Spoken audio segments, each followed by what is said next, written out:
Solomon, And that Gaza stole the ark of the covenant. they did? It says, yeah, right above Kings 5:4. Look at 1 Samuel 6:17.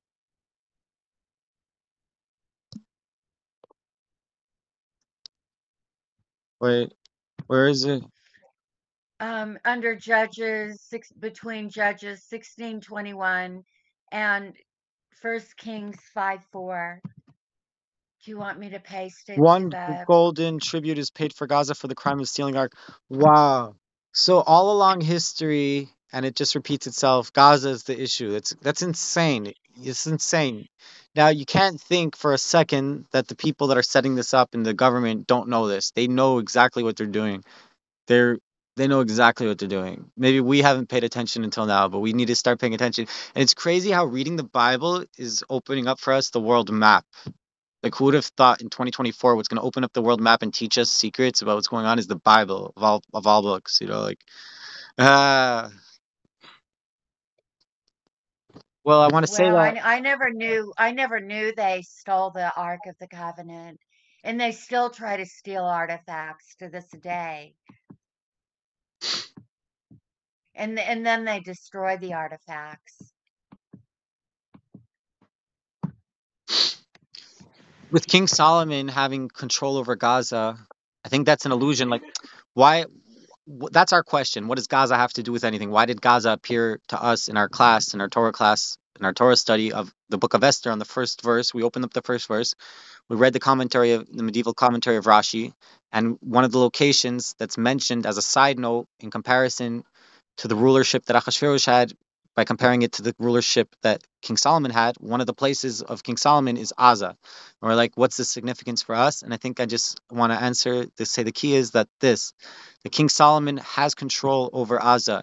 And though it looks like now we don't have control over Aza, and we see that we are commanded to get control over Aza, the secret of Purim is that Hashem, Achashverosh, has full, complete control over all the provinces, including Gaza, and it's all a mask, and it's just going to come off, and we're going to see that it's all Hashem.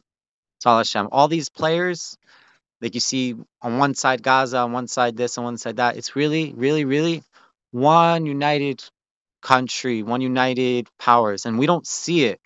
We don't see it. We see different countries. We see Russia, we see Ukraine, we see United States of America, we see Poland, we see Hungary, we see every country by itself. We don't realize that really, really, really there's a one world power behind it. There's a behind it there's a one world power and government. There's an Achashverosh, but it's really, really, really, really, really, who is it? It's Hashem. It's Hashem. Behind all the masks and all the layers, behind no matter how deep you go, who's really, really controlling everything is Hashem. And that's going to be revealed to us, and that's the secret of Purim, that's the secret Amen. of the book of Esther. Exactly. What a wonderful message. Oh my, I'm so inspired. And I've been so uninspired lately. This has been Okay, awesome. that's We've been good going news to then. good resources. Yeah, we all need to remind ourselves that, the real choice we have is either we do mitzvah and don't do anything evil, or we do, God forbid. So that's the only choice we have. Everything else comes, as a result and comes from Hashem. Whatever He decides, He has a plan. So He's going through, ruling everyone, not only Ahasuerus, but every one of us. So the real choice we have is to do mitzvah or not to do mitzvah. So it's a good reminder. What's our choice? To do a mitzvah or not to do a mitzvah? How is that connected to the Megillah? Show me again.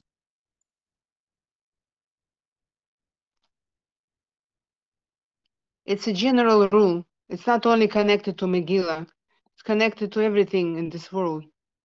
Hashem created the world, and He hide Himself in this world, but we know where He's hiding. To learn about Hashem, we go to Torah, because that's where He's hiding, and that's where all the messages are. They're in the Torah.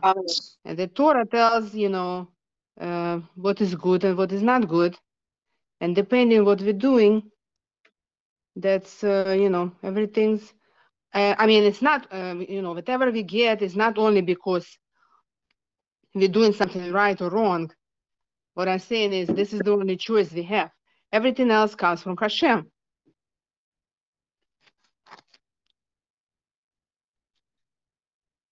Yeah. And Yeah, that's what that's a we good see in Megillah. We know the whole story. What was Esther was doing? She had a choice. If she's gonna go and try to save Jewish people, she's gonna go to the king. If she didn't want to go, and what's his name? Told her, listen, you have a chance to do the mitzvah. Either you gonna do it and Hashem is gonna save, and we're gonna be all saved through you, or and Jewish people are gonna be saved, I don't know, some other way. But and then he went and he was teaching children while she was fasting for 3 days. She was fasting, so we see everything what they were doing, preparation. It was not only Hashem decision to save or not to save Jewish people, but Jewish people had to be proactive. They had to do certain things in order to deserve, in order to make Hashem, judgment and decision to, that's what, So at the end of the day, that's all our choice. We don't know what's going to happen with the world or leaders, what's happening. We have no effect on any of this.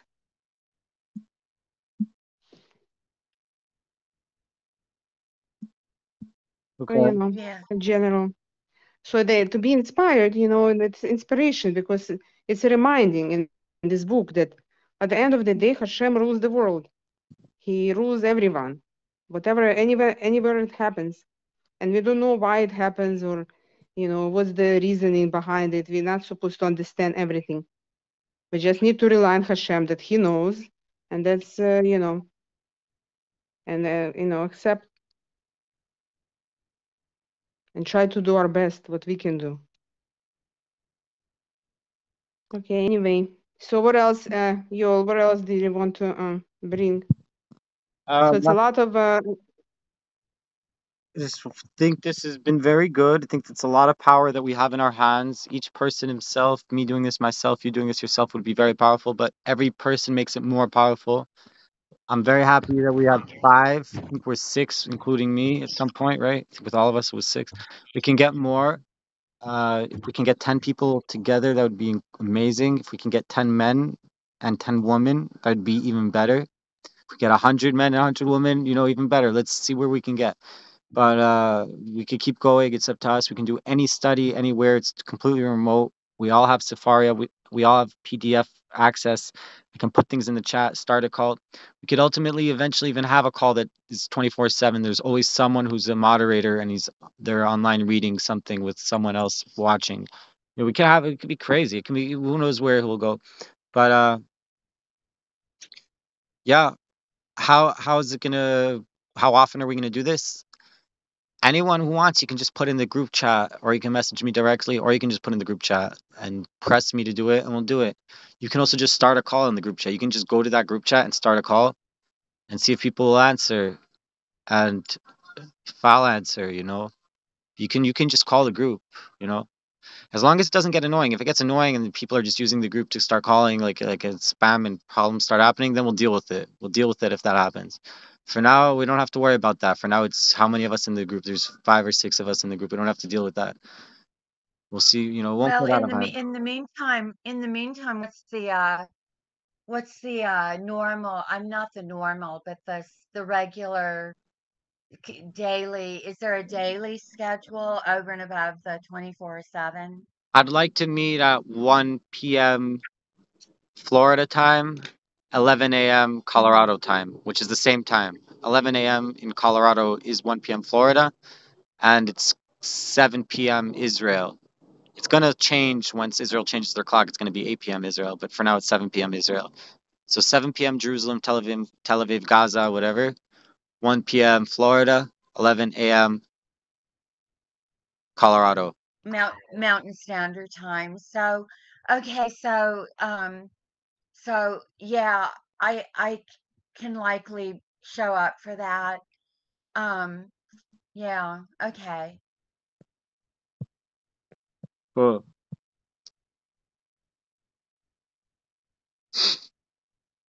I'm very grateful. Yep. Thank you, everybody. Leora, is that your name? Oh, she's on mute. Maybe she's Leora, I doing something. appreciate. Leora is Yeah. hosting me. Kim, Nice to hang with you guys. Yes, thank thank Now you. that you. yeah, And now that Ella, we aren't intimidated by the layout of the thing, we'll get more into it next time probably too. Yeah, and I love that there's masks. Like it's perfect for Purim and for what we're studying about. Like look at me on the camera now. I'm wearing a hat and payas and You're on a rush.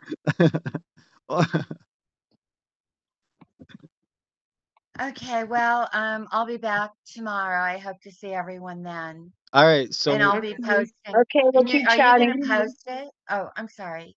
yeah, Everyone stay in has a good touch day. on the group chat. Um, but I'm into your Facebook account. Are you posting anything? Yeah, I'm gonna put two videos. One is currently being recorded and one was previously recorded. I'll put them both in this chat. I'll first put them both in this chat and then Mhm. we can all go over it. I'll give you guys like an hour or two to go over it maybe. And then Well, I later in the want to evening. share it. I'd like to share it, at my account as Okay. a I don't know if you can do that though with your recording So and I'll just put it straight up on my page. I'll put it on my page first or in a group first and then share mhm. it to my page. I'll figure it out. And then I'll also put it in the chat so you have a private video you can send. So if you don't have to send the link, you can actually send the video itself. I'll do So whatever I can, so is whatever it the technology allows. okay? And is this week's schedule about Esther? I wanted it to be. I think it's appropriate for the times. It's relevant. I really wanted to study Zohar also, but I couldn't Oh, find cool. Zohar on Esther, and I'm wondering if it doesn't exist or if there's only like collected writings, like it's a little bit here and a little bit there, and you have to find like someone who collected them all together and put them in one book.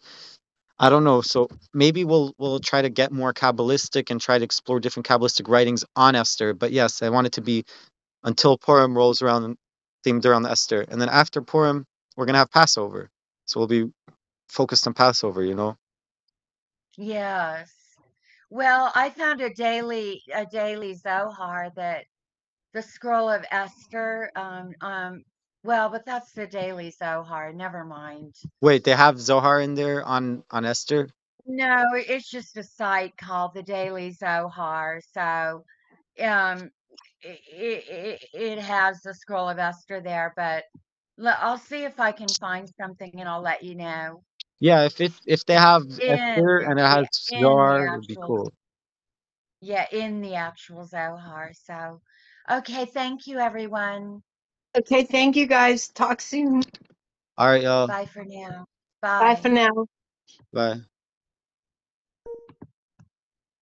Everyone is welcome to let themselves out and let themselves in as they want. I'm gonna keep recording for a minute and just say that. Uh, besides the Zohar, if you don't have Zohar on a book, what do you do? If you want to get super esoteric and mystical on a book, like the Book of Esther, and you don't have Zohar, so what do you do? Well, there's also Midrash. There's Midrash Rabbah, Midrash this, Midrash that. There's different Midrashim, which are collected expositions, expoundings, teachings, homiletic, whatever, homilies, esoteric teachings and stories from the Jewish sages of 2,000 plus years ago. So, like dating back to 3,000, 6,000 years ago, before creation, even, ancient wisdom that was brought down to us. So, we're going to try to find Zohar on Esther, but even without Zohar on Esther, we have Zohar with we have Zohar with Midrash. Is what I'm trying to say.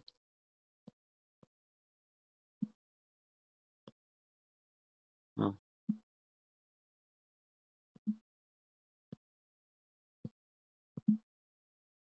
How do I do, not this effects, but how do I do, like before I was able to raise my hand and like, nice. Nice. Thanks for showing me that you're there, baby. Here, this I do a heart. Cool. All right. Oh, when I have a heart, my my face. We'll figure out all the things. Anyone who wants to join the calls in the future, let me know. Send me a message and I'll add you to the group chat. As long as you behave and you're respectful, no problem. Anyways, lots of love, y'all. Pieces. Thanks for being a part of this. It's been epic. I love it. Shabbos. Thank you, Hashem.